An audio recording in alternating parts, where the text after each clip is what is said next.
অনুব্রত মণ্ডলের বিরুদ্ধে ব্যবস্থা নেওয়ার ক্ষমতা নেই, কারণ এই অনুব্রত মণ্ডল জেলে থাকা অবস্থায় কারো নাম নেননি।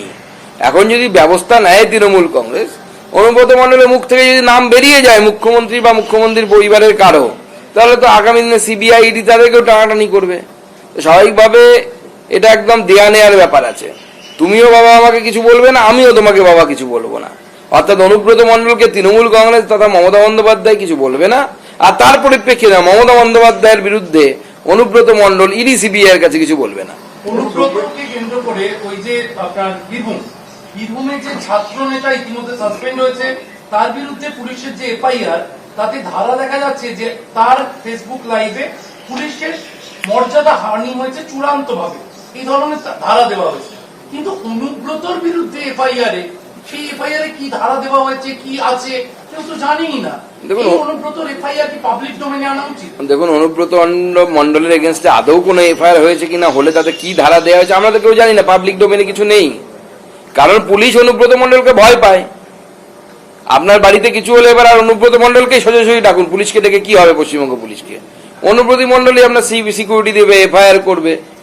যে পুলিশ নিজের বউ, নিজের স্ত্রী, মা, তাদের সম্মান বাঁচাতে পারে না, সেই পুলিশ আশা করি আপনার বাড়ির লোকেদের বা মহিলাদের সম্মান বাঁচাতে পারবে না, বা আমার বাড়ির মহিলাদের সম্মান বাঁচাতে পারবে না। এই যে বিক্রমজিৎ সাউ, তার বিরুদ্ধে পুলিশ অভিযোগপত্রে লিখছে যে উদ্দেশ্য প্রণোদিত আচরণ শুধুমাত্র পুলিশের মর্যাদাকে এটা হানি করছে না, জনমানুষেও বিভ্রান্তি তৈরি করছে। এই যে ছাত্র নেতার কথা বলা হচ্ছে, অথচ অনুব্রতর ইস্যুতে একরকম, আবার এর ইস্যুতে, এই ছাত্র নেতার ইস্যুতে পুলিশ আবার না, অনুব্রত মণ্ডলকে যদি গায়ে হাত দেয় বা পুলিশ যদি তাদেরকে মানে হাত দেয়, গায়ে তুলে নিয়ে যায় তাকে, আমি তো বললাম, তাহলে অনুব্রত মণ্ডল তার যে সহ্য ক্ষমতা সেটা ভেঙে ফেলবে, নাম বলে দেবে। নাম বলার ভয়ে পিসি ভাইপোর নাম যদি বলে দেয় অনুব্রত মণ্ডল, ইডি সিবিআই এর খাতায় তো পিসি ভাইপোর নাম তখন উঠে যাবে। তার ভয়ে কিছু বলছে না অনুব্রত মণ্ডলকে পুলিশ। সুপ্রিম কোর্টে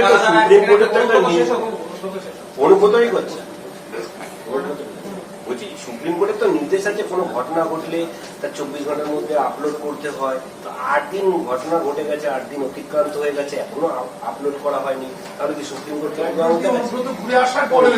না, পুলিশের, আমরা ছোটবেলায় বলতো না পুলিশের 18, সরকারের 18 মাসে বছর, তো সেই হিসাবে হিসেব করে 18 কোথায়, এখন তৃণমূল আমরা তো 36 মাসে বছর হচ্ছে। পুলিশের দম নেই, ক্ষমতা নেই যে অনুব্রত প্রভুর নাম কোনো কেউ নিতে পারে। মাসে মাসে তো অনুব্রত দেয়া মণ্ডলের দেয়া দাক্ষিণ্যে এই ইয়ের চলে, পুলিশের চলে, বেড চলে।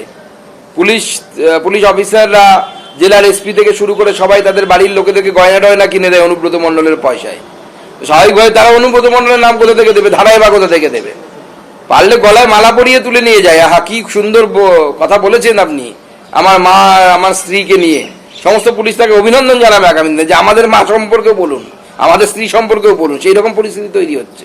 কেষ্টগড়ে কি তৃণমূলের ফাটল বা দ্বন্দ্ব আরো প্রকট হচ্ছে? তার কারণ সাঁইথিয়ার ব্লক সভাপতি, তার নিশানায় হচ্ছে কাজল শেখ। কাজল আর অনুব্রতর দ্বন্দ্ব এই মুহূর্তে প্রকাশ্যে, সেখানে কাজল শেখ মিথ্যা প্রতিশ্রুতি দিচ্ছেন, এই অভিযোগ ব্লক সভাপতি। দেখুন, কাজল, অনুব্রত এগুলো আসলে চামচা বেলচা, এরা আসল নয়। লড়াইটা হচ্ছে পিসি বানাম ভাইপো। কাজল শেখ হচ্ছে ভাইপোর লোক, অনুব্রত মণ্ডল হচ্ছে পিসির লোক।